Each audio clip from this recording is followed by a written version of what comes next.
when somebody sets out a desire to grow, like I said, they go to a seminar, they get fired up, and somebody says, oh, you got to go, you got to grow. Well, they immediately go out and hire all the people that they think that they need before those people are fully needed.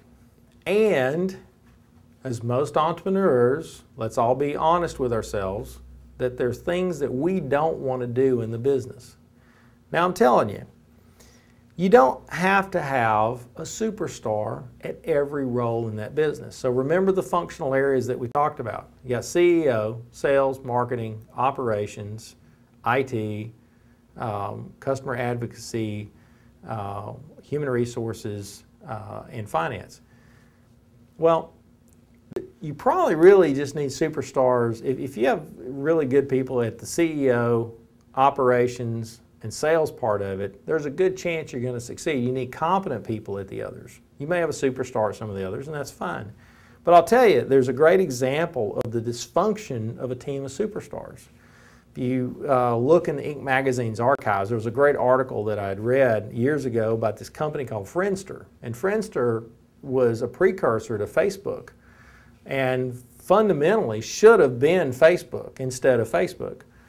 And it was funded by a venture capital startup, and they had all the best money they threw at the best talent, and it was the classic example of the most dysfunctional team ever assembled. And when you go read the article, I mean, they knew it at the time. I mean, they had so much infighting and so much, challenges, and it was because they had more money than brains, really, because they threw the money at it, and it just really created a collision, and it worked against them. The great entrepreneurial stories that are out there are people that kind of cobbled together some raw talent and really made it work, and they didn't overspend on anything. And the other key is you, especially you as an entrepreneur, you and your partners as entrepreneurs, you've got to hold on to the task until you can truly afford to hand them off. Now, I'm all for delegation. I'm all for you not doing everything in the business. But here's your incentive. You can hand it off when you're profitable. You can hand it off when you have the profits to support that other person's job, and you go hire the right person for the job. I'm all for that. But the problem is too many times you're able to do the job. It's not that you're awful at it. It's just that you don't want to do it. Well, I got news for you. There's a lot of things I got to do that I don't want to do. When I had kids, I had to change diapers.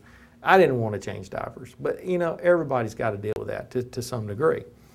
And so I really think that there's a lot of people use the consultant's advice as their excuse to really quit doing the things that they really ought to be able to still do.